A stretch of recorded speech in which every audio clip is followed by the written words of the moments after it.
Welcome, everyone. This is Glenda Dawson, and I have Sarah Garcia, Moon Girl, here with me, and you're watching the Paranormal Dolls.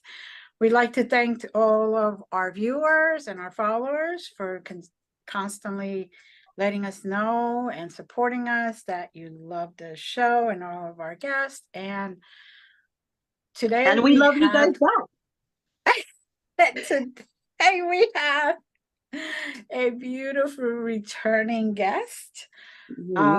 She is one that does it all and continues to amaze the world. She just keeps coming up with new things and supporting and healing and just an all-around great soul. Hi, Sheena Meadow. Hi, how are you? Thank you both for having me. This is my favorite time of year, so I love that I get to share an hour with the two of you. Yes, it is. Thank you for being here. It's definitely October, right? It is. It is October. It's the most beautiful time of the year. Yes, absolutely. I even got, look at that. Oh, spider nice, fancy, sexy. Well, I am going to my son's wedding this weekend. Yes. Congratulations. Congratulations with the spider fingernails. That's pretty awesome. I asked them, did they want anything special? No, whatever you want. Okay. Oh, okay. They're not making you have like a mother of pearl French tips to be mother of this groom? No. Okay. No. They're really good. They wanted to make it a costume wedding, but it didn't work out that way. I did that once at the Houdini Mansion. Two of my friends got married as the sun was setting on Samhain. And we all wore masquerade outfits at the Houdini Mansion, which is gone. The mansion burned down, but the coach house is still there. The guest house is there. And then there's a big outdoor grounds. So it was really cool. I thought, what a great idea for a wedding. Oh, yes, agreed. Wow. I hope you took pictures because I want to see. Oh, I have pictures. Yeah. Some people were all steampunk. I was not. I was just in a black dress with a mask. But they sent an invitation that you opened the invitation. It was a mask, and you opened the mask, and the mask had the invitation under it. The whole thing was just so interesting. So cute. When the grooms changed for the reception, they changed into like 1700s satin outfits, satin Mardi Gras. I mean, amazing. So the reception was all Mardi Gras. Fantastic. So people are so inventive, and what a wonderful way to get married. But there's nothing like being outdoors on Samhain as the sun sets and being at a wedding. I mean, just amazing, right? My little Irish witch's heart just blew out of its chest. Yes. The love. Oh, right. The love and the holiday mixed together. I always say that everybody has a bunch of years that they consider like a new year start. So for me, obviously January 1st and my birthday, which is April 2nd, but also for me, it's Celtic New Year. It's Samhain. I consider November 1st to October 31st a year for me too. Mm-hmm. Right. Well, my eldest got married on October 31st, a couple of years back. And we're trying to convince now my daughter to get married October 30th so we can make it a whole, 3 days and celebrate all their anniversaries together. Beautiful. Weddings in Scorpio are very lucky too. Two of my best friends are in 30+ year marriages and they got married in Scorpio. Wow. That's wonderful. That's hard to find these days. It is. Yeah. All three of my best girlfriends are all in, four of them are all in 30+ year relationships. I'm the oddball. So I'm the non-traditional one, but what else? Life is what life deals you when it deals you, right? You can't fight the power. No. Being single's wonderful too, though. I enjoy it immensely. Yeah, I mean, I've been in a lot of really long-term relationships. I've just never been married, and honestly, I don't have any urge to be married. But I have not been in a 30-year relationship. And with the relationships I've been in, that was actually a good thing that none of them lasted 30 years. But yeah, I love my space and I love being with the cat. we really groove together, and our birthdays are 2 days apart. So we're just a couple of weird Aries living in a house together. And as long as he doesn't, put things in his mouth, we're okay. That's my biggest problem every day is, am I going to come home and find he's put something in his mouth? It's nice that's your only worry. Yeah. Right. Yeah. Exactly. Now I'm in my third long-term relationship. Third time's a charm, baby. Yep. Lucky 3, babe. Your trinity is complete. I think at this point I'm just like, was more than enough for me. Once was more than, I was like, nice, not for me, but thank you. Everyone needs to practice marriage.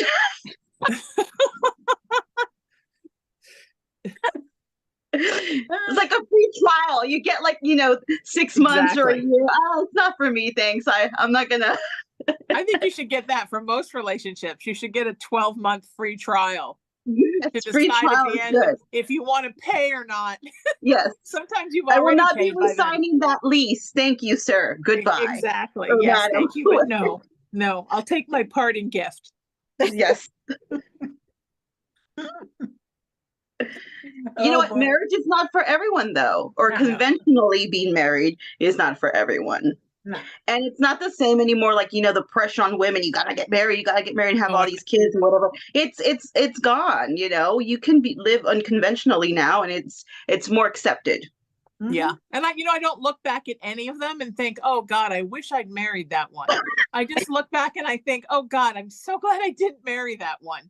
I mean, not in an angsty way, right? You let go with love, but as my best friend says, namaste away, right? I love you, but please, I'm so glad I didn't marry you and have to sit in an attorney's office for 6 months to get rid of you. And Yeah, well, 6 months is quick. Take all your stuff. Don't take the cat. That's my rule. Take all your stuff and leave the cat.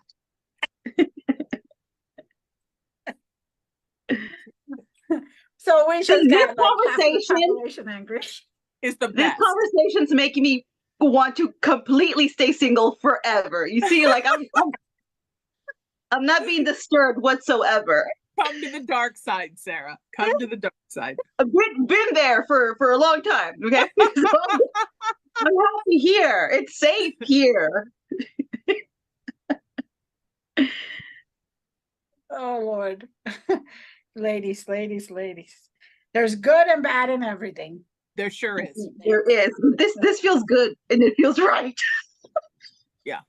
I have a friend that said a beautiful thing once. He said, I don't believe in right and wrong. I just believe in right and wrong for me. Right. And I think that's awesome. I mean, I do kind of believe in right and wrong in some instances. Right. But I think it's right. We have to think about what's right for you and what's not right for you. And I think it's weird in our society. And we have to always remember in the United States that we are descendant of Puritan ethics, even if our ancestors weren't, because mine all were famine Irish. But even if they didn't come from that ethic is, we've inherited it like an adopted parent in this country. Right. And so we are very encouraging of people to get married and to partner up. And I find at times when I'm single that I'm not currently, but I find at times when I'm single that people are constantly trying to fix me up. Like everybody, I've got a really great mailman, or you know what, you're gonna really love the dental hygienist lady. And I'm like, no, thank you, no.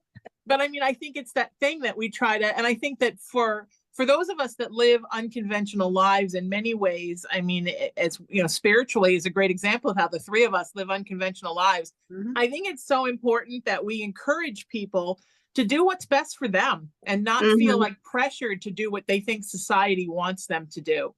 And not feel like you have to get married, or not feel like you have to be in a relationship, or not feel like you have to do, one of the things I love the most about my fellow queer people was that there was no marriage. And then suddenly it became legal and they all got married after 2 weeks. And I'm like, wait a minute, wasn't the cool thing about us that we didn't have to get married if we didn't want to? Now everyone's allowed to be miserable, so let us. Exactly. Now there's more pressure there than from the straight people. And I'm like, are you guys kidding me? So yeah, I mean, just let people be who they are. Everybody has their own path. Yeah. Yeah.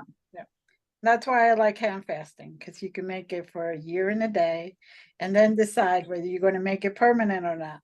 Oh, I like that. Yeah, yeah. that's beautiful. Yeah. Yes. That's what the other half and I did. So Oh, I'm okay. supposed to still decide whether we're making it permanent or not. Oh, you never, how long's it been? You still haven't given the word? No, it's been since Oh, 2018. We hand fasted in 2018. okay. So you're still rocking that free trial. Yes, Yeah. I'm still rocking that free trial. Okay. But ain't broke, don't fix it. I mean, you know, we're a partner, we're Yes. partners, and the whole thing, but and so everybody we're you know, we did the thing, but yeah, that's that signature in my hand just doesn't want to do it anymore. Yeah. Right. It's Wouldn't it be a great, though, runaway if that's, airtime. if that's what relationships were, instead of everybody, and I know you all deal with this with your clients, right?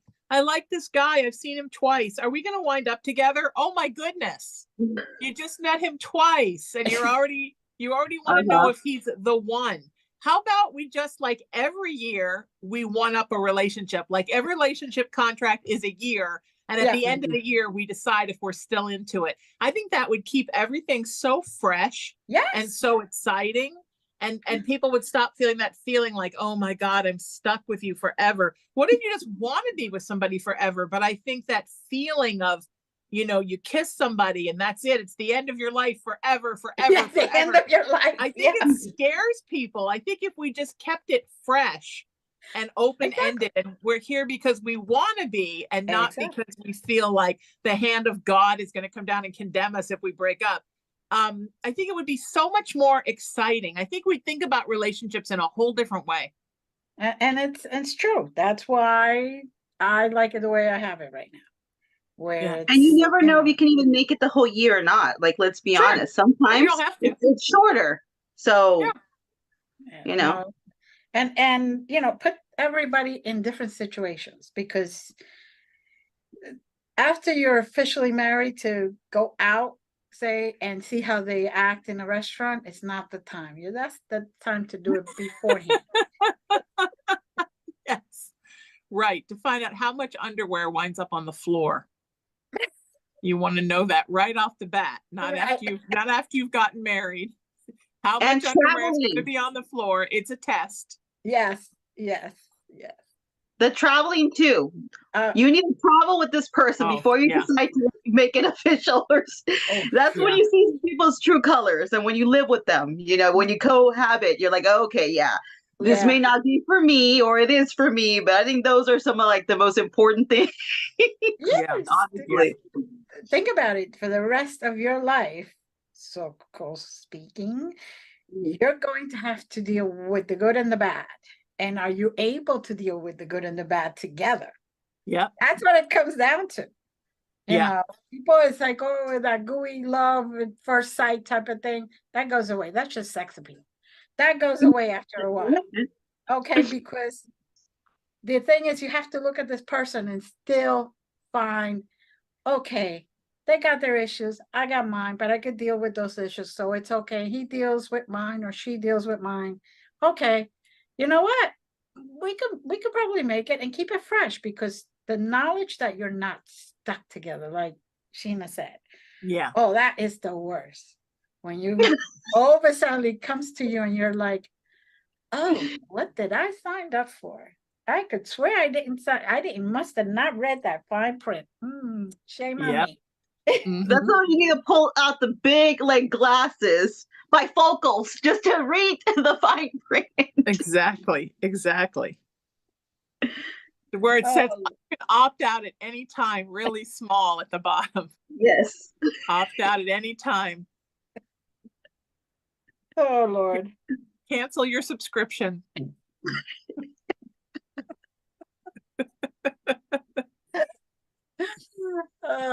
So now that we probably got a few people angry at us, it's okay. I just, I love love. I'm all about love. I just think love should be love, and we shouldn't think of it as so much as a contract. Right. Even with our life contracts, like, when sometimes I see, like, in my beloved New Age community, so many people like justifying their bad behavior with, well, it was in my spiritual contract. Yeah. Dude, you could choose. You could choose. Every message that I've ever received from spirit has been very much about, look, you and I, you the human and us the spirit, we're working on this on a day-to-day basis. We could change this at any time. You could change this at any time. There is no quote unquote spiritual contract that you make before you're born and then you're just following a script. There's really no learning and growing in that. The learning and the growing comes in the, oh my God, what's going to happen tomorrow? So, so I think the idea that everything is like, I can't change my life because it's my contract. I just think we need to get out of that that's a human thing. It's not a spiritual. We have free will. If you don't like something, you can choose to do something about it, We may have signed up to learn a lesson. Yeah. Sure. But how we learn it is up to us. Absolutely. Yeah. And what we allow and who we allow around us. Obviously, if someone who's not a great person, it's not in your spirit or a contract to have this horrible person or marriage with you. You know, you can choose to be like, you know what? No, thank you. Friendship, love, whatever, work. And you can still learn whatever lesson it is that you're going to learn, but not with this situation that's not working for you. Right. I agree. Yeah. So very true. So Sheena, what have you been up to? Outside of just pissing off married people, I think it's okay. They probably don't like me either. I spend my days. I'm so busy. I'm laughing the other day because I'm so busy that I have to like write on my list, shower and eat. And I love being this busy. I hope I can keep this up forever. Sometimes I wonder, am I going to be able to do this when I'm 75 and be this busy? I started a new show. Congratulations. Thank you. That I love. That's my dream show. It's on MADtv and it's called Messages from Spirit. And basically it's 8 real people every hour ask me questions and I get answers from spirit for them. And it's kind of the show I've always wanted to do. I'm so excited about it. And every Wednesday, it's my favorite thing. Herding people, regular people, it's a bit like herding cats because unlike, people in the entertainment business who know how to sign up and do a show, these are folks that have never been on camera before. So sometimes they get nervous and you got to work them through it. And that's all part of the fun. And I love that. I think it's a super rewarding show and I'm honored to be on such a great network and I'm starting another show for them. I'm saying before the end of the year, but it might wind up being the beginning of next year, which is going to be called Confessions of a Paranormal Survivor, which I am. I grew up in a very active negative house as a kid outside of Baltimore, Maryland. And so it's going to be interviewing other paranormal survivors about their experiences in homes or workplaces, whether they were kids or adults.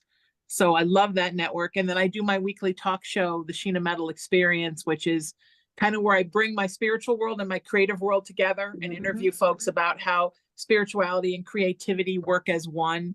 That's for KGRA, the Digital Broadcast Network, and I do that every Friday afternoon. So those are my TV shows. And then I do 2 radio shows for iHeartRadio, Raising the Vibration and Haunted Playground. And I'm starting a new one, again, before the end of the year, the beginning of next year, called Side by Side, where I'm working alongside a wellness coach, talking about how to heal people from a spiritual perspective and from a psychological perspective at the same time, which is kind of another dream I've always wanted to do. So I'm excited about that. It's been a long time since I've had a co-host. I'm sorry? Congratulations. And I love the idea about having other paranormal, investigators or mediums telling you about their story growing up, because it was difficult for me when I was a kid. So I'm sure it's going to be very relatable to other people. Absolutely. You'll have to come be a guest and talk about it. I'm down whenever you want.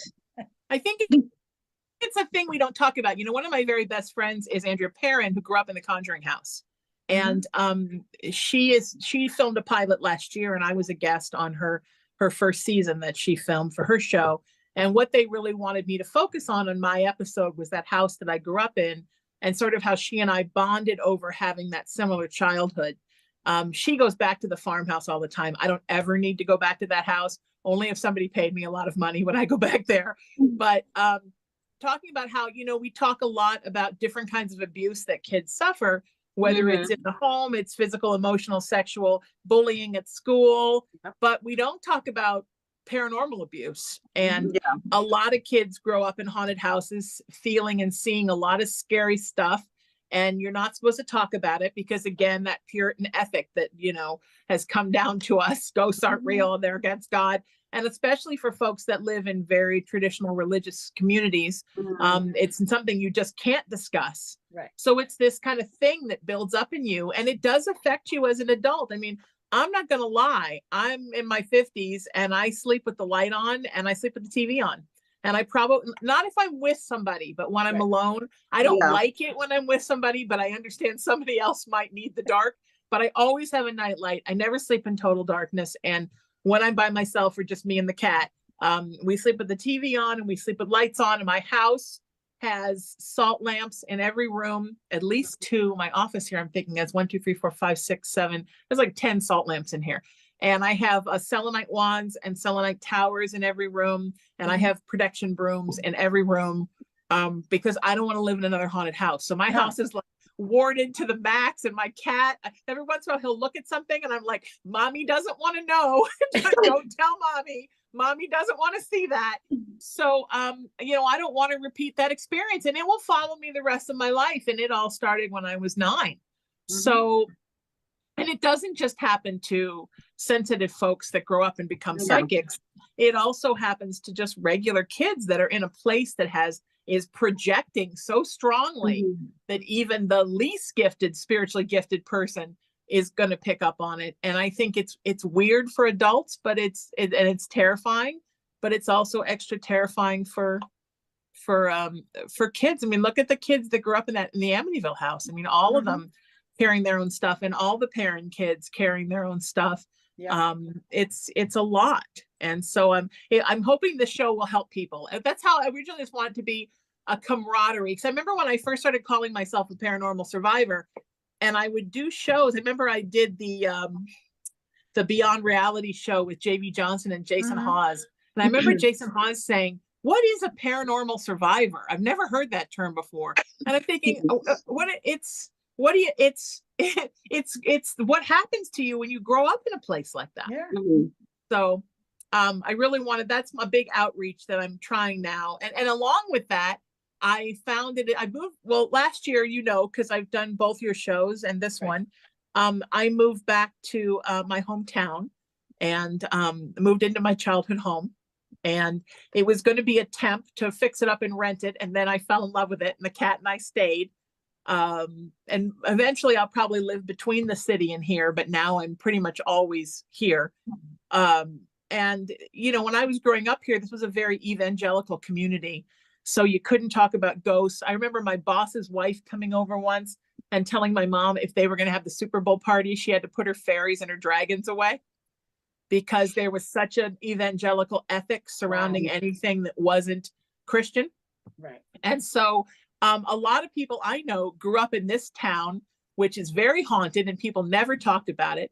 Now the community calls Huntington Beach Hauntington Beach, which I think is hysterical because basically the whole town is either built on native shamanic ground or native burial ground.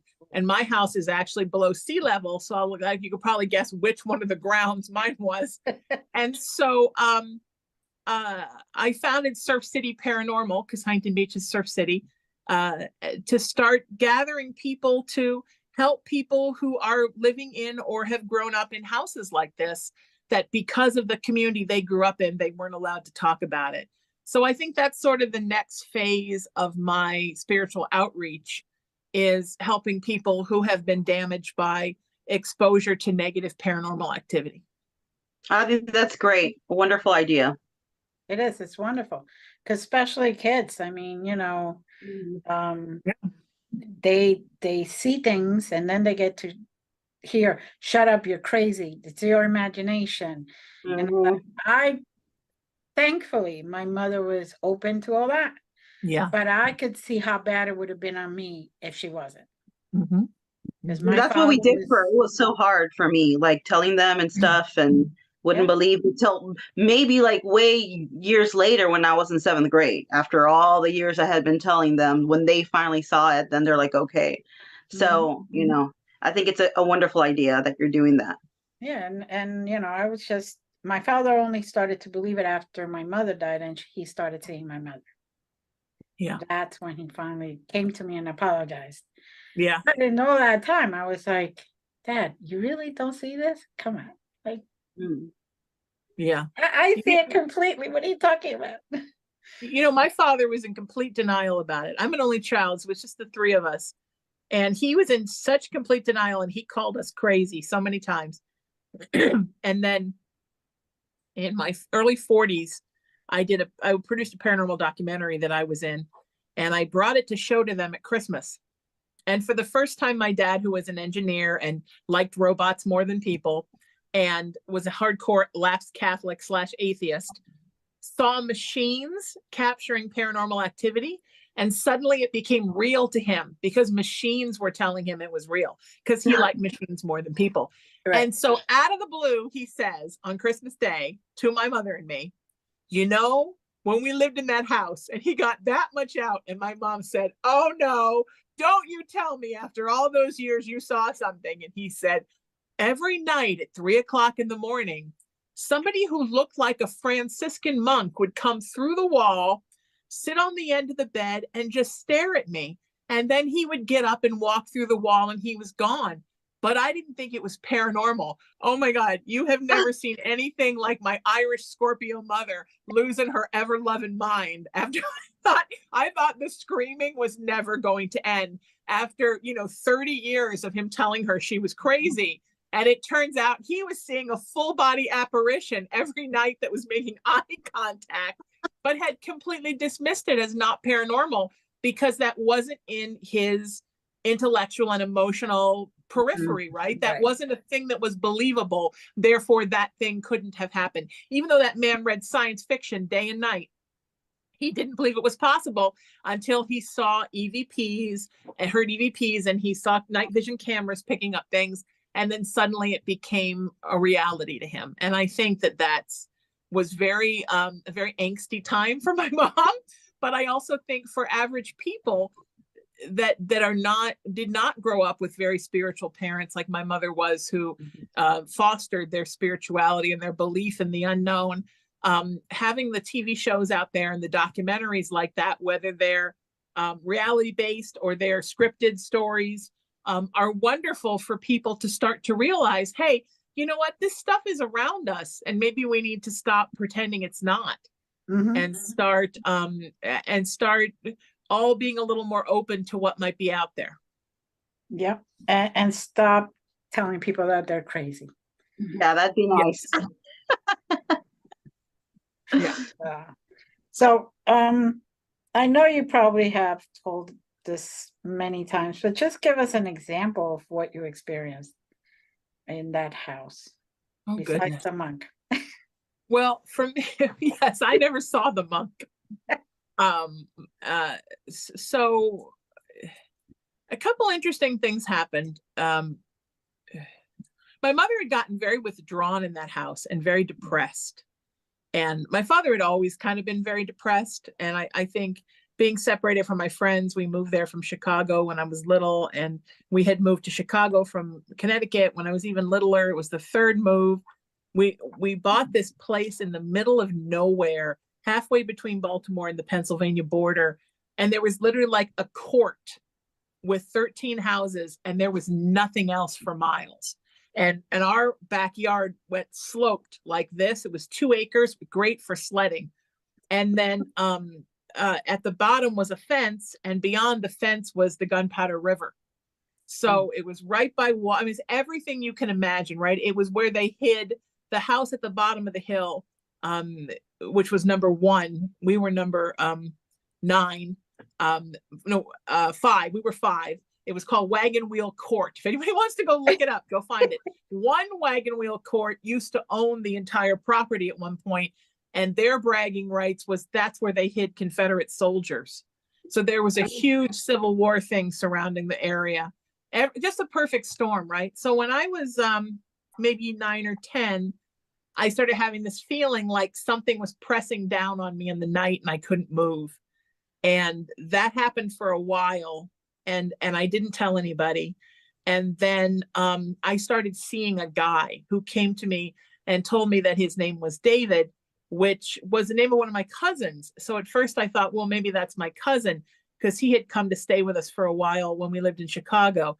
And then he would turn into something else that was very 1800s dressed and grow a beard. And then the laying on top of me thing would start again. And that was about the time I told my mom, I think I need to go see a psychologist. My mom was a therapist, and amongst other things, and my grandmother was a psychologist. So going to see a therapist was not a scary thing, although I had not been to one. I said, I think I'm going crazy, and maybe this move has affected me, or I don't know what's going on, but something's wrong. And then my mom said, oh, sweetheart, sit down and let me tell you about this house. So we sort of compared stories, and that was about, I think when my mom realized that it was affecting me, that was when she started fighting back. And that was now we know that's the worst thing you can do. Don't give them attention. But again, Irish Scorpio depression era person, you blankety blank ghost, I'm going to get you and do this to you. And, the kind of thing that worked with humans, but because she could be scary. But it just got worse. So it was like you'd walk in the kitchen and a can of something would fly out of a cabinet and practically hit you in the head. Or the water would be turned all the time. The gas burner would turn on all the time. The doors would slam. You'd hear somebody walking back and forth upstairs on the ceiling, scratching behind the walls. My mom used to see this big black caped winged thing that would hover around her. And she used to say that my dad was a hoverer. My dad would do this weird thing where if he didn't know what to do, sometimes he'd stand behind you and kind of go from foot to foot. She turned around once when she was setting the thermostat and said, I'm capable of setting the thermostat on my own. And she turned around thinking it was him, and this winged thing just went and disappeared. So, there was a lot of stuff. There were animals that would go crazy. There was a snapping turtle that kept trying to kill my dad, and these two copperhead snakes that would literally come to the patio and knock their heads on the glass and drive the dogs crazy. Can you please tell me about the snapping turtle? I'm sorry, I want to know about this giant snapping turtle. It would find my dad and it would go after him. And so many memories of me were my dad with a shovel trying to get it away, and it would be like attacking. I didn't know that turtles attacked, but on this property, everything attacked. The neighbors attacked, like everything was crazy. And our two dogs who had grown up together and were best friends, at one point, the little one, she became obsessed with going into my bedroom at like 11 o'clock at night. And then she would be there for like a little while, and then she would come out and try to kill the other dog. Oh. So my mom started keeping my door closed at night if I wasn't in there, so that she couldn't come in, because there was something talking to her in that room. Right. And that room, the whole place was just terrifying. And it never, we had a finished basement, and my best friends used to come over and spend the night down there. We had beds down there and a bathroom and a TV and couches, and things it had an outside entrance that you could come to from the side yard down the steps into the door, and things would come and like knock on the tick, tick, tick, tick, tick, tick on the glass. And it just never stopped, right? We were never at peace. We never felt good. There was never any respite. And the only way we got out, because my father loved the place. He didn't see anything except the monk.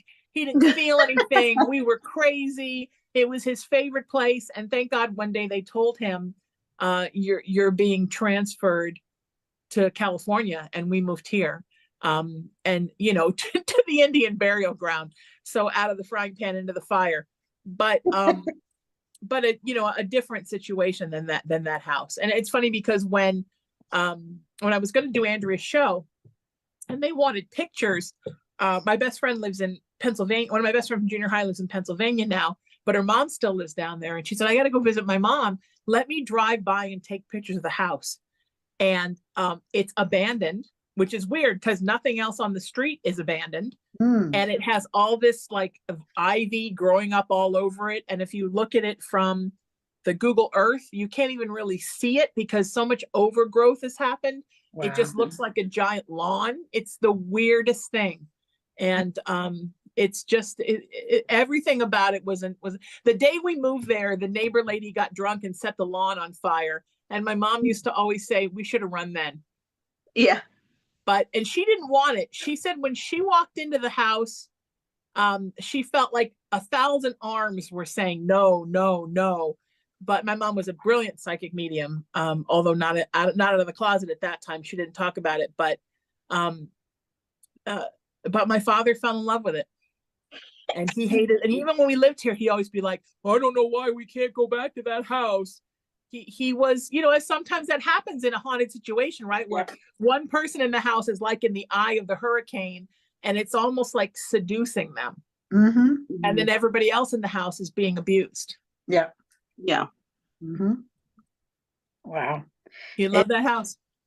It's amazing because the number 13, which for me is lucky, but it's strange because normally even in elevators, they don't put 13. They don't in house number, normally they don't put 13.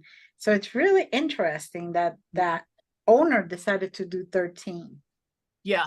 Yeah. And interesting that that it was built in such a strange place with nothing else around except for that river. And then our yard took you down to the river. And then if you went back up from the river, you were at the Maryland School for Boys. Like if you've ever seen the movie Cry Baby with Johnny Depp, that's where he was. And they would escape and come up to our neighborhood and break into houses and steal the cars. I mean, it was like everything about the neighborhood was insanity. But including that old lady that lived down at the end of the block who proudly would tell you how many Civil War soldiers her ancestors hid. My mom one night, they built a laundry room to connect the garage and the house. Right. It had a big giant window.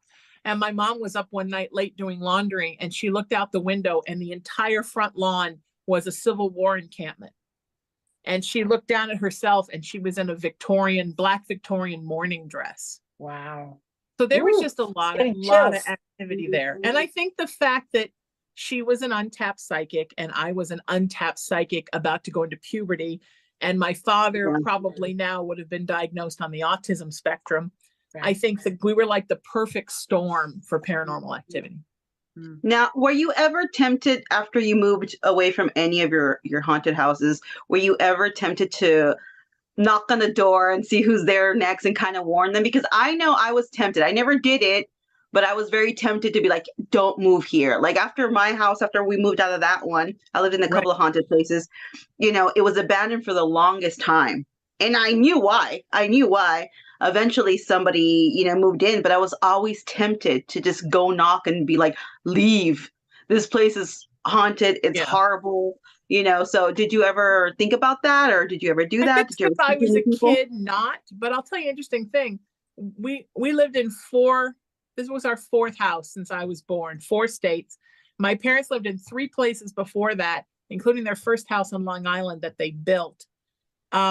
Every house that we ever moved to, they fixed the house up and they sold it for so much more money.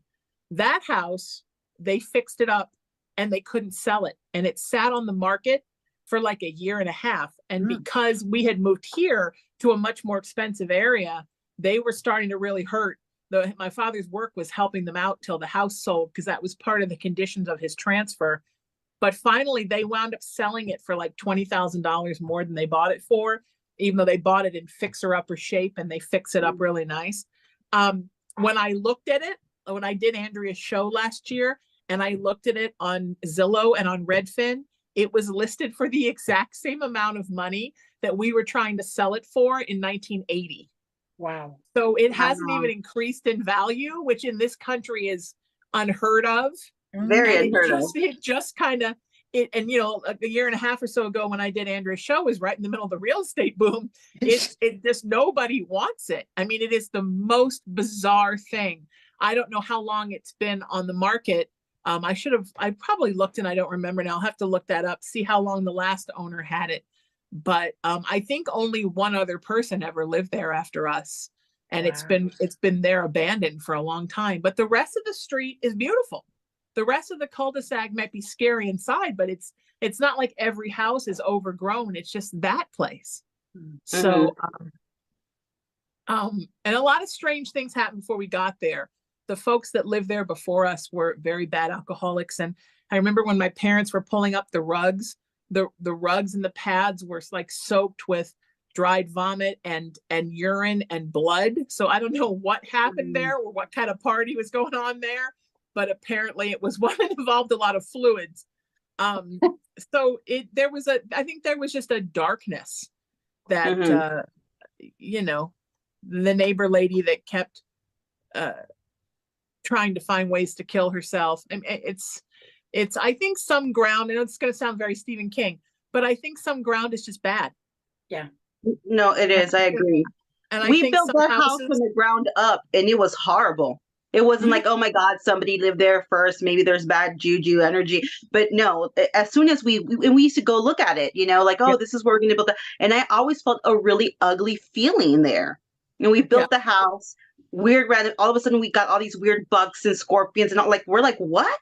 We just built it. It's like one thing after another that it just felt like it was very tainted land. It was just tainted. One thing after another. And even when we left and people had broken in the house, a friend of mine told me that they went in there and they looked, the door was open. They broke through the windows. There was people's bloody underwear. And it was just like one thing hanging from the ceiling. It was just like the weirdest stuff. That I kept hearing, you know, and then people moved in. I don't know what happened, but it was just like very negative, and just all I can say is like it was tainted. That was it. Like no matter what. I think that's the thing. You know, my when I was a kid, I remember seeing the Amityville Horror on the book stands and asking my mom if she was going to read it, and her saying, "I will never read that book." And I thought that was weird because she used to tell these stories of how when I was one, she read Rosemary's Baby. And she would look at me and be scared I was going to become the devil baby. Spoiler for people who haven't seen Rosemary's Baby. And she took me to see The Shining when I was really young. So she loved the supernatural, but she wouldn't read that book. So maybe 10 years ago, I was interviewing some filmmakers that were there doing a documentary. And they said that the town had kind of blocked them from staying in Amityville. So they were staying in Huntington. And I said, how far is Huntington? It's a weird thing about my parents. They were married in Huntington, Long Island, and they died in Huntington Beach, California. So that's a weird thing. I said, and they said, oh, Huntington, it's just right across Long Island from Amityville. So I called my mom and I said, how come you never told me that the place where you and Dad got married was like literally right across from Amityville? And she said, honey, before even that book came out, there was something about that town. I wanted nothing to do with it. I didn't go to that town. We didn't go there to eat. I didn't go there to shop. I didn't drive by that town. And when I saw that book and I saw it was Amityville, I said, I'm never reading that book. So there was something about that town itself that freaked my mom out when she was, you know, in her mid-20s and didn't have any idea about her gifts. But even though she'd had experiences, but she just knew there was something about that town and she wanted nothing to do with it. And my mom grew up outside of Poughkeepsie in the Hudson River Valley that we all know is like a UFO playground. And she saw that stuff when she was growing up. And she had a hat man that had followed her since she was a young girl in Louisville, Kentucky. And still she wouldn't go to Amityville. So I think they're just places and things and houses. And I hate to say this, people that are just bad, like tainted, Sarah, is a perfect word. Something is just not right. And I think we just have to do our best to avoid things like that if we can. I agree. And I'm glad you said people, because just people that are just bad. And it's funny because other people may not see it, but they have other people fooled, but you see it and you feel the energy. You're like, I don't care what you think. I know this is not. And I need to be around. And you just walk away nice and slow. Right. Somebody tried to convince me once. It was this whole argument about, and the argument, I was maybe in my 30s and I was at a party, and the argument was about Charles Manson just had a bad childhood and all the things that had happened to him. And it is true. A lot of very tragic things happened to him. mother was a prostitute and he had sexual abuse at a young, I mean, I get it. And that does mess you up. But the look in those eyes that thing had, I don't even know we call that a person. The look in the eyes that Charles Manson had, that's not just I had a bad childhood. I'm carrying something with me that is channeling through me. And you're not seeing a person's eyes when you look in those eyes. You're seeing the however many attachments he carried around with him for however many decades. And I'm going to throw something out there while you're saying the way he looked, like Chinese face readings, because I also do that. He has what we call the snake eyes. So if you notice in pictures, the white, like Simpako eyes, but instead of here, it's up here. And that's whenever someone has that, which I notice a lot of serial killers and murderers have that, it's someone who's about to commit a crime or is about to do something crazy, you know, that could possibly kill people, you know, that being one of them. And sure enough, there's a bunch of videos and pictures where you can see the snake eye, the white part up here. So that part's true right there. Yeah. Yep. Well, Sheena, as always, it's been a tremendous pleasure. You're very welcome. Tell us again your latest show so people can find them and sure. KGRA Digital Broadcasting Network, the Sheena Metal Experience, every Friday at 3:00 Pacific time. On iHeartRadio, Raising the Vibration and Haunted Playground are on Tuesday and on Thursday at 3:00 Pacific time, respectively.